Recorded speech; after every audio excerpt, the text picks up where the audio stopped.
ዛሬ እንግዲህ ወደ አረብ ሀገር እህት ወንድሞቻችሁን የተለያዩ ሰዎችን ማምጣት ለምትፈልጉ ሰዎች በጣም ወሳኝና ወሳኝ የሆነ መልእክት ነው ማስተላለፍላችሁ ማለት ነው። ምራቁን ዋጥ ያደረገ መልእክት፣ ጠበቅና ጥብቅ ያለ መልእክት በአጭር ደቂቃ ማስተላልፈላችሁ ይሆናል። ይህን ቪዲዮ ግን ሳሰሙ የሆነ ሰው ለማምጣት ፕሮሰስ ብትጀምሩ ከመጡ በኋላ ራሱ ችግር ነው። መምጣታቸውን በጣም አስቸጋሪ ነው። ብራችሁን ተበልታችሁ ከማልቀሳችሁና ከማዘናችሁ ከመሰበራችሁ በፊት ይሄን ወሳኝ መልእክት እንድታዳምጡ ተጋብዛችኋል።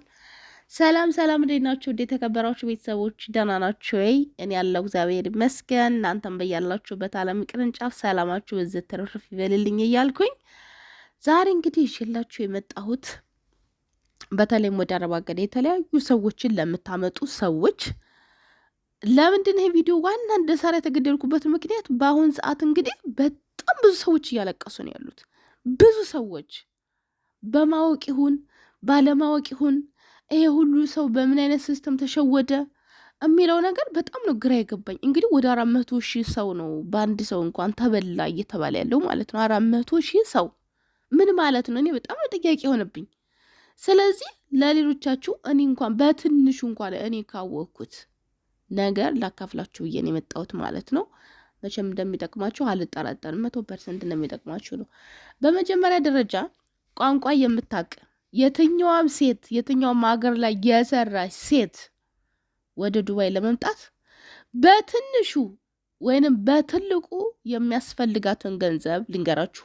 ለምንድን ነው አሁን ላይ 300,000 ምናምን መዳም ቤት ለመቀጠር አብዛኞቹ እየመጡ ያሉት ማለት ነው።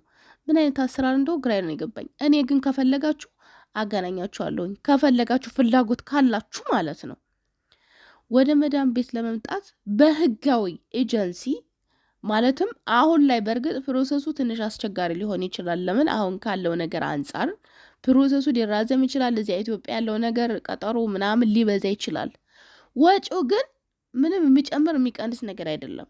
በህጋዊ ኤጀንሲ ስትመጡ ምንም አይነት ክፍያ የለውም።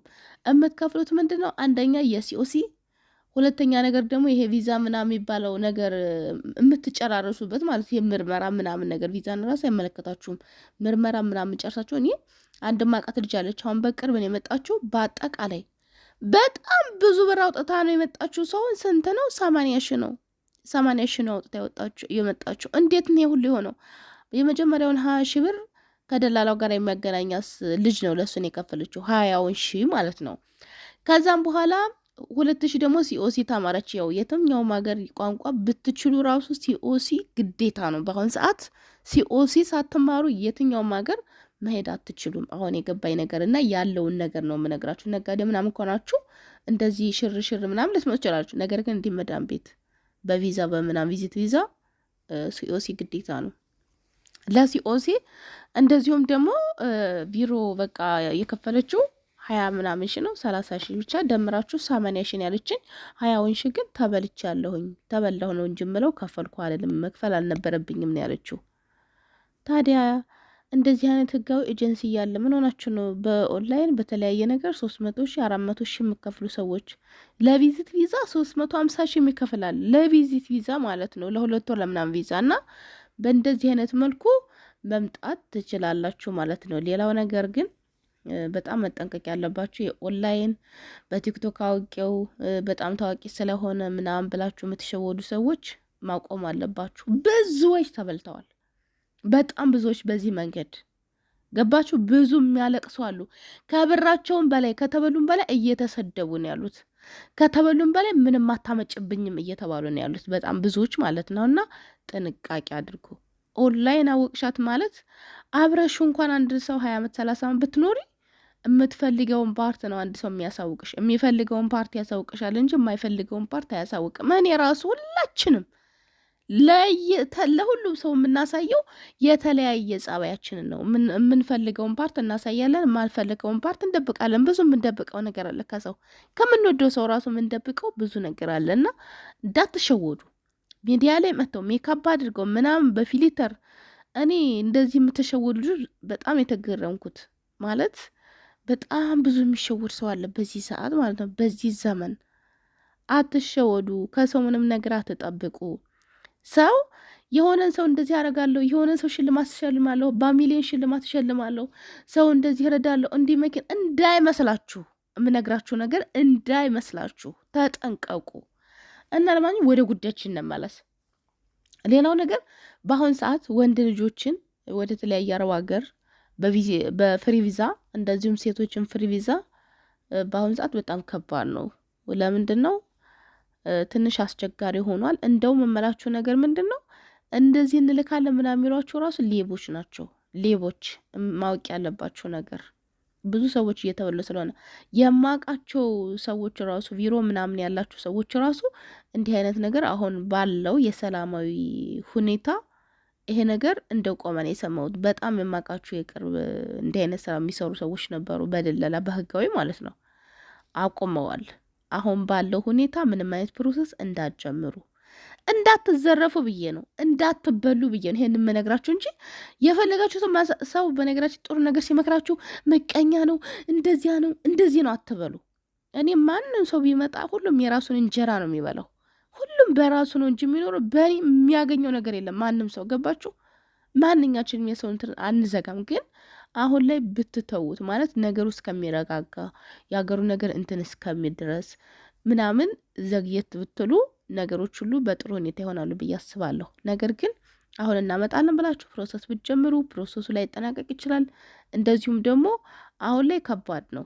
እውነታውን ስነግራችሁ አሁን ላይ ከባድ ነው እንደዚህ አይነት ነገር ማለት ነው። በተለይ አሁን ቋንቋ የማይችሉ ምናምን ነገር እዚህ ዱባይ ትንሽ ከባድ ነው። ሰዎቹ የማያስለምዱ ምናምን ነገር ቋንቋ የማይችል ሰው ብሄሩት ነው መሄድ ያለበት። የብሄሩት መዳሞች በጣም ደጎች ናቸው፣ ያስረዳሉ። ቀስ ብለው ነገሮችን ለማስረዳት ትዕግስት አላቸው። ያው ደሞዙም ቀነስ ያለ ነው። ጥሮች ናቸው እና በአጭሩ ስብስብ ሳረግላችሁ የምልላችሁ ነው በአሁን ሰዓት ለባሌ ፕሮሰስ አረጋለሁ፣ ለወንድም የፕሮሰስ እንትና በጣም ጥሩ ሰው ናት፣ ኦንላይን ነው ማቃት፣ ለእነንትና የስጦታ ለእንትና በጣም ጥሩ ሰው ነው፣ በሚሊዮን ብር ሶሪ እኔ ይሄን የምነግራችሁ ነገር ውስጥ ለውስጥ ሰው ራሱ አደባባይ የማያወጣው ነገር አለ።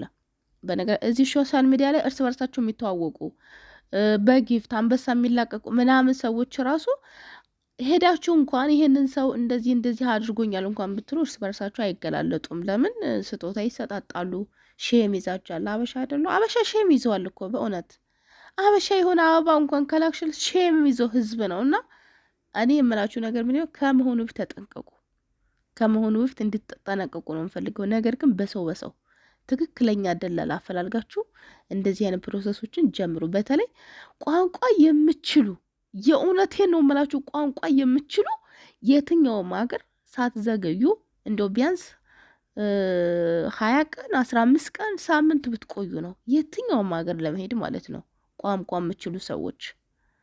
ስለዚህ እናንተ ገንዘብ ይሄን ያህል ገንዘብ አትከስክሱ። ምን እየሸጣችሁ ምን እያደረጋችሁ ያላችሁን ነገር እንደዚህ የምትከሰከሱ ሰዎች ቢያንስ የሚያስፈልጋችሁ አረብ ሀገር ለመሄድ ቋንቋ የምትችል ሴት 50 ሺህ ነው። በዛ ከተባለ 80 ሺህ ነው። 80 ሺህም አያስፈልጋትም። 50 ሺህ ነው ዋናው ፕሮሰስ። ምንም የምትከፍሉት ነገር የለም። ገባችሁ? ቢሮዎች የሚጠቀሙትን ክፈሉ ምናምን እንኳን ቢሏችሁ እንዳታምኑ። ኢትዮጵያ ያሉትን ደላላ ሌላ ደላላ አፈላልጉ ሌላ ቢሮ ማለት ነው። ይሄን ነው የምላችሁ ነገር። በድጋሚ እስከምንገናኝ ሰላማችሁ ይዛችሁ አወዳችኋለሁ።